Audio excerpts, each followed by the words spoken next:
The inaugural Robert Machemer lecture focused on vitrectomy for vision-degrading myodysopsia. That's a rather awkward term, but specifically selected to focus people's attention on the subject of vitreous floaters, which have not been considered a disease in the past, but if evaluated in the right way, are indeed a disease and deserve a name that sounds like a disease. So as awkward as it might be, vision-degrading myodysopsia is the term that I ended up with.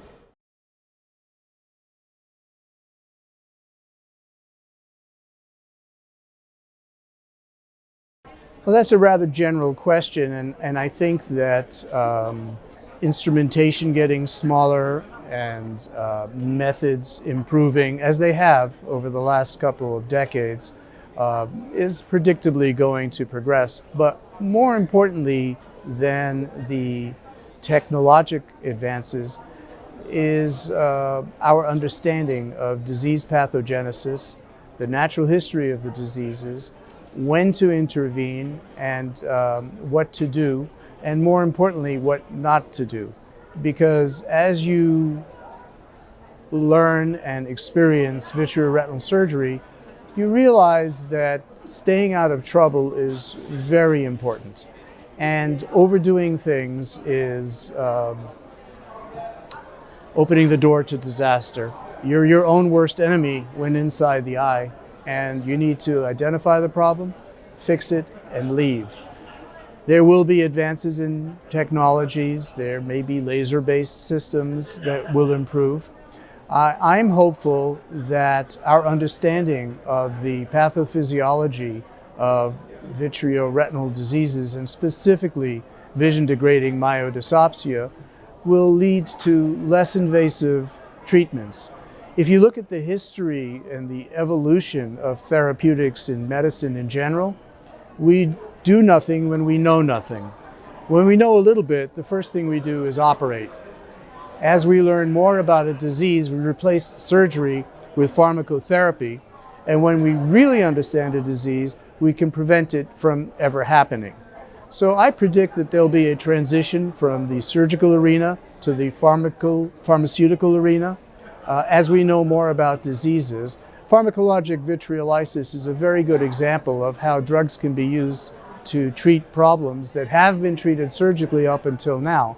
But as we understand disease pathogenesis better, that will be replaced with drug therapies.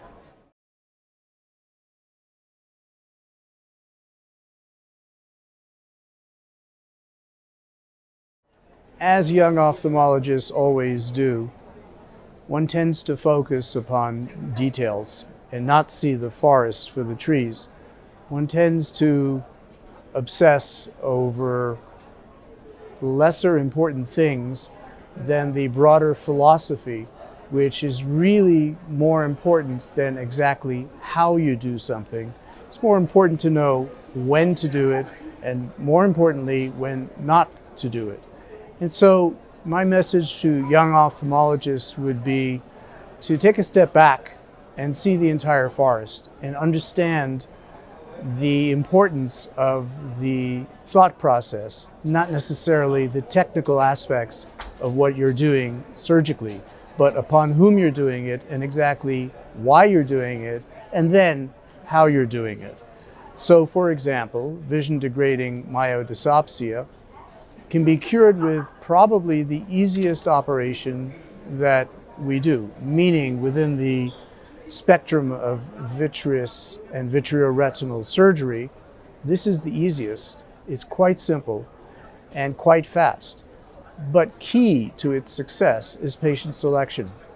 And that's been the emphasis of our R&D for the last decade or so. And I believe we have formulated a very useful approach to evaluate objectively and quantitatively both vitreous structure and visual function.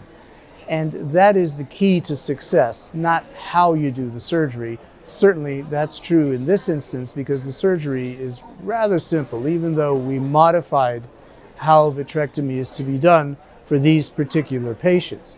But the lesson that I'm trying to impart to young ophthalmologists is to think rather than do, and to value the philosophy that underlies what we do more than exactly how we do it, because everyone's going to find their own way and their own path to success surgically.